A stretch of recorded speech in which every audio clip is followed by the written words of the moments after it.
협상이 어려운 사람이 있고요. 협상이 쉬운 사람이 있습니다. 어제 그 책에서 말하는 내용입니다. 협상을 잘하려면 절대 감정에 휘둘리지 마라. 누가 옳은가에 관심도 갖지 마라. 목표만을 집중해라. 그래야지 내가 원하는 것을 얻는다는 겁니다. 만약에 감정에 휘둘리면 쓸데없는데 마음을 뺏기게 되고 예측하지 못했던 말과 행동을 하게 됩니다. 그래서 실수하게 되는 거죠. 협상이 제일 어려운 사람이 있습니다.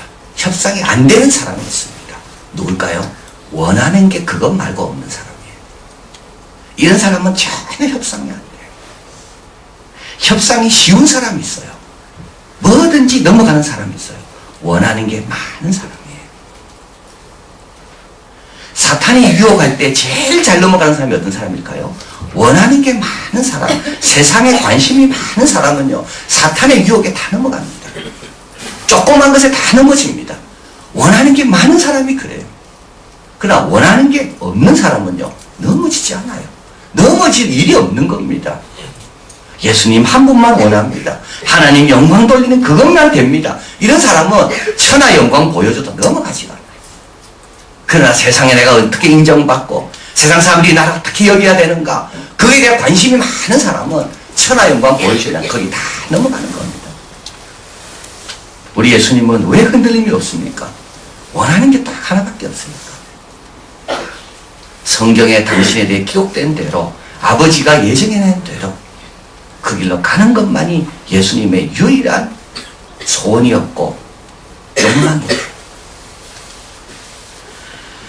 우리도 고난주간에 좀 원하는 걸 정리할 필요가 있습니다. 내가 원하는 게 뭔가? 내가 교회 와서 예배드리면서 내가 원하는 게 뭔가? 그게 되면 좋은 거고 그게 안 되면 힘든 거고, 그것 때문에 나는 좋다 힘들었다는 사람인가? 오늘 우리 예수님은 신문을 받으십니다. 총 3번에 걸쳐 재판을 받으시는데요. 안나스, 개인적으로 대제사장의 장인의 집에서 재판을 받으시고요. 그리고 가야바, 오늘 본문입니다. 그래서 온 공회원들, 이거는 유대인들의 공식적인 재판 의사결정 기구가 공회입니다. 그래서 온 공회원들이 나와 있죠. 공회원들 앞에서 이제 오늘 본문 재판을 받으시고요. 빌라도 법정에서 최종적으로 재판을 받으십니다. 근데 이제 오늘 온 공회원들이 다 모였는데 이거는 처음부터 끝까지가 다 불법입니다. 왜냐하면 원래 재판은 밤에 하는 게 아닙니다. 밤에 한다는 말은 뭔가 지금 남 모르게 지금 한다는 거죠. 그리고 절기 기간에는 6월절 기간에는 재판을 하지 않았습니다. 그리고 이 공회원들이 판결 내리는 것도 이 가야바라는 대제사장 개인 집에서 하는 경우가 없었습니다. 그 예수님에게 충분한 반박할 시간도 주지 않습니다. 57절에 거기 서기관과 장로들이 다 모였다 되어 있습니다. 59절에 대제사장들과 온 공회가 예수를 죽이려 그를 칠 거짓 증거를 찾았다 되어 있습니다. 60절에 거짓 증인이 많이 왔으나 얻지 못했습니다. 전부 다 거짓이고 전부 다 잘못된 거죠. 그리고 예수님에 대해서 찾아봤지만 찾을 게 하나도 없는 거예요. 그러니까 고민인 겁니다. 그래서 이제 거짓 증인들을 찾아야 되는 겁니다. 한 형제가 물었습니다. 사람은 어떻게 행동해야 됩니까? 이때 한 원로가 이렇게 대답했습니다. 다니엘을 기억하십시오. 다니엘은 하나님에 대한 예배 말고는 아무런 고발이 없었습니다.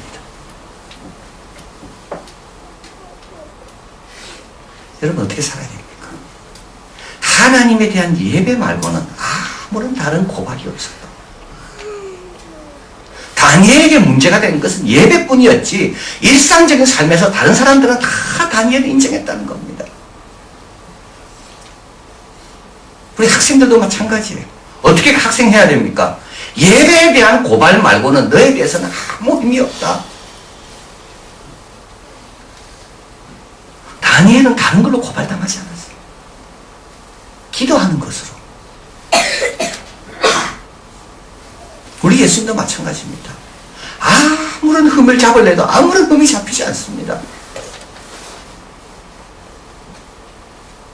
2명의 거짓 증인이 나타납니다. 이것도 틀린 말이죠. 성전을 헐고 사흘이 짓겠다고 말했다는 겁니다. 이 성전을 헐겠다고.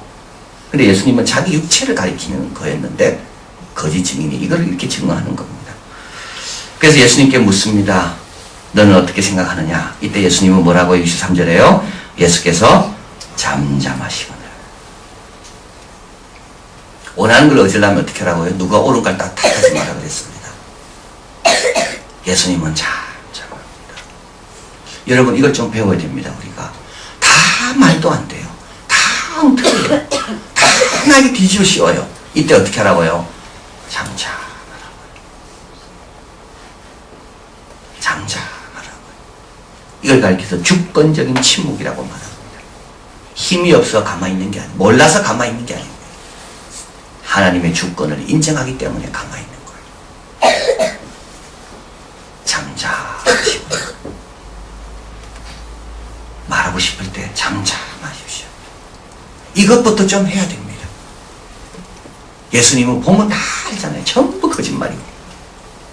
근데도 예수님은 잠잠합니다. 주권적인 침묵. 공의로 심판하신 하나님께 다 맡기는 거예요.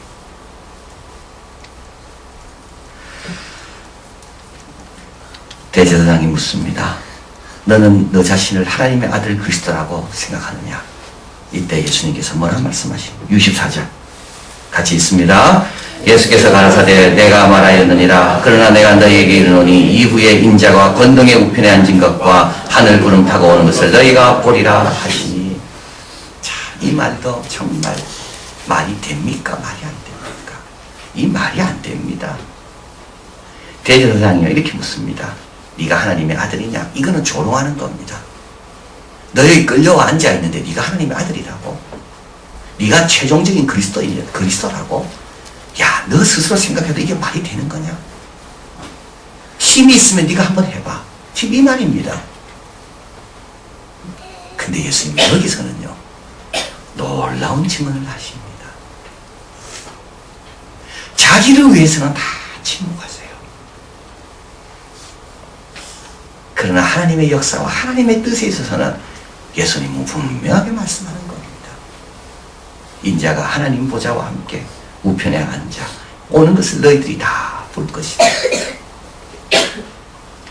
내가 아픔 이렇게 생각할 수 있죠. 내가 아픕니다. 뜻대로 안 됩니다. 이때 사람들이 질문할 수 있을 겁니다. 하나님은 살아계시나? 하나님 널 사랑하냐? 이때 답을 해야 되는 겁니다. 앞에 부분에서는 잠잠해야 되는 거예요. 근데 앞에 부분에서는 우리는 자꾸 떠들고 뒤에 부분에 와가지고는 위축돼가지고 말도 못하고. 예수님의 형편이 지금 내가 그리스도라고 말할 형편입니까? 근데도 예수님은 여기에서 자신을 부인하지 않고 당당하게 말씀하십니다. 우리 예수님은 신분 받기 전까지 의롭게 사셨습니다. 그래서 아무리 찾아도 흠이 잡지 못했습니다. 그런데 우리 예수님은요 두 번째 단계예요. 신분 받으실 때도 의로우신 거예요. 우리는요 내가 과거에 의로웠기 때문에 내가 어려움 당하면 그때 내 의로움을 다 무너뜨리는 경우가 많습니다. 내 의로움을 주장하고 나를 힘들게 하는 사람을 정죄하려고 그 순간에 내 의로움이 다 무너진다고요. 예수님은 그때도 의로우신 거예요. 근데 그 결과는요 66절 생각이 어떠하뇨 대답하여 가로되 저는 사형에 해당하니라 하고 67절 같이 있습니다. 이에 여수의 얼굴에 침을 뱉으며 주먹으로 치고 혹은 손바닥으로 때리며. 의의 결과는요 알아주는 겁니까? 십자가에 달리시는 겁니다. 근데 오늘 본문에 보면 이걸 누가 봤다고 되어 있습니까? 멀찌감치 따라가면서 베드로가 보았습니다. 보는 사람이 있습니다. 베드로전서 2장 25절 앞에 같이 읽어봅니다. 욕을 받으시되 대신 욕하지 아니하시고 고난을 받으시되 위협하지 아니하시고 오직 공의로 심판하시는 자에게 부탁하시며 친히 나무에 달려 그 몸으로 우리 죄를 담당하셨으니 이는 우리로 죄에 대하여 죽고 의에 대하여 살게 하려 하심이라. 저가 채찍에 맞음으로 너희가 나음을 얻었나니 너희가 전에는 양과 같이 길을 잃었더니 이제는 너희 영혼의 목자와 감독 되신 이에게 돌아왔느니라. 결과가 있습니까? 없습니까? 결과가 있습니다.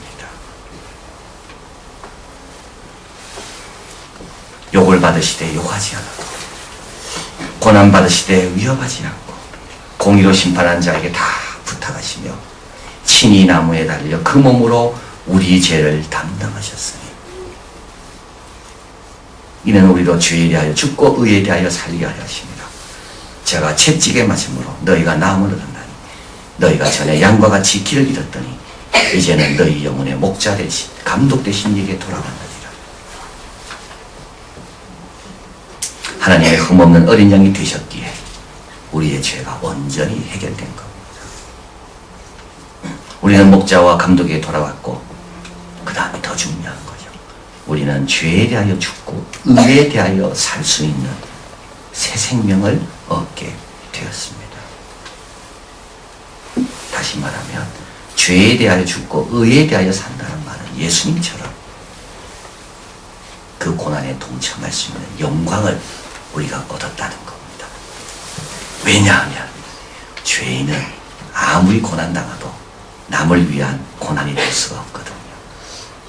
근데 예수님께서 우리 죄를 다 씻어주시고 우리에게 그 길을 오라고 초청해 주셔서 우리도 예수님처럼 우리의 고난으로 하나님께 영광이 돌리고 이 세상에 뭔가 기여할 수 있는 그 생명, 그 자리로 우리도 초대받았다는 것을 말하는 겁니다. 사도 베드로는 말합니다. 4장 16절 같이 읽어봅니다. 만일 그리스도인으로 고난을 받은지여 부끄러워하지 말고 도리어 그 이름으로 하나님께 영광을 돌리라. 어떻게 하는 게 영광 돌립니까? 첫째, 하나님을 생각함으로 슬픔을 참으면 우리 하나님께서 영광 받으십니다. 하나님을 생각함으로 슬픔을 참는다는 말은 예수님처럼 잠잠하고 하나님께 맡기는 겁니다. 두 번째, 하나님 앞에 아름다운 것을 행하는 겁니다. 이게 뭐죠? 선을 계속 행하는 거예요. 세 번째, 하나님께 감사하는 겁니다. 뭘 감사합니까? 그리스도의 고난에 동참할 수 있게 하신 것에 감사하는 거예요. 우리가 잘 아는 폴리갑이 있습니다. 서머나교회 감독이죠. 죽도록 충성하라. 생명의 멸류관을 주리라. 이게 서머나교회입니다. 이 교회의 감독이었습니다. 교회 그리스도를 핍박하던 총독이 폴리갑에게 위협합니다. 나에게는 야수가 있다. 마음을 바꾸지 않으면 너를 야수에게 던질 것이다. 이때 폴리갑이 말합니다. 잘 들어보십시오. 야수를 부르십시오. 더 좋은 곳에서 더 나쁜 것으로 돌아서는 것은 우리들에게 용납되지 않습니다. 아무리 어려워도 더 좋은 곳에서 더 나쁜 것으로 돌아서는 것은 용납되지 않습니다. 모두가 다 불의를 행하고 내가 억울한 일을 당한다 할지라도 내가 더 좋은 곳에서 더 나쁜 것으로 돌아서는 것은 우리에게 용납되지 않는다. 위협하되 위협받으시되 위협하지 아니하시고 더 좋은 곳에서 더 나쁜 곳으로 돌아가지 않는 거죠. 욕을 받으시되 욕하지 아니하시고 더 좋은 곳에서 더 나쁜 것으로 어떤 경우에도 돌아가지 않는 거예요. 총독이 말합니다. 만약 야수들을 얕보고 내 마음을 바꾸지 않는다면 불로 완전히 태울 것이다. 이때 그가 말합니다. 당신은 1시간 정도 탈불로 나를 협박하고 있네요. 그것은 당신이 불신앙을 위해 예비된 영구한 형벌의 불을 모르시기 때문입니다. 불이 그에게 붙어집니다. 폴리갑은 기도합니다. 앞에 있습니다. 같이 읽어봅니다.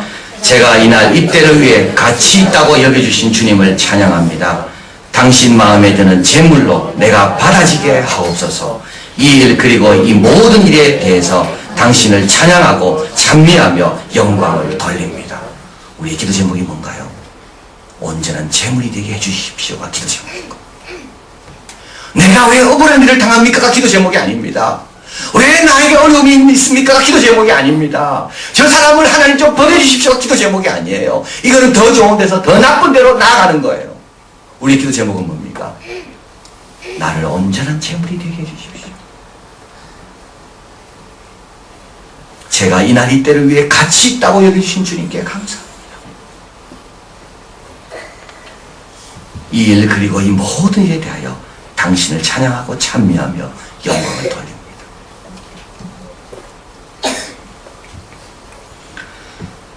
아무도 알아주지 않는다고요? 틀렸습니다.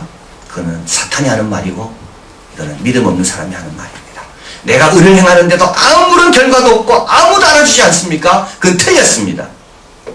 누가 보고 있나요? 베드로가 보고 있습니다. 그리고 베드로 전서를 적잖아요. 누가 보고 있나요? 백부장이 보았습니다. 우리 예수님 십자가 돌아가실 때 누가 복음에 의하면 하나님께 영광을 돌립니다. 그러면서 백부장이 이렇게 말합니다. 이 사람은 정령 구령이었다. 누가 보고 있나요? 구경하던 사람이 다 보았습니다. 그리고 예수님 돌아가실 때 그들은 가슴을 치며 후회하며 돌아갔습니다. 누가 보고 있나요? 하나님이 보고 계십니다. 가라사대 내가 자기 영혼에 수고한 것을 보고 만족히 여길 것이라. 나의 의로운 종이 자기 지식으로 많은 사람을 의롭게 하며 또 그들의 죄악을 친히 담당하리라. 그러므로 내가 그로 존귀한 자와 함께 분깃을 얻게 하며 강한 자와 함께 탄치를 한 것을 나누게 하리니 이는 그가 자기 영혼을 버려 사망에 이르게 하며 범죄자 중 하나로 헤아림을 입었느니라. 주님 다 아십니다. 그러나 실상은 그가 많은 사람의 죄를 지며 범죄자를 위하여 기도하였느니라. 누가 보고 있습니까? 하나님 보고 계십니다.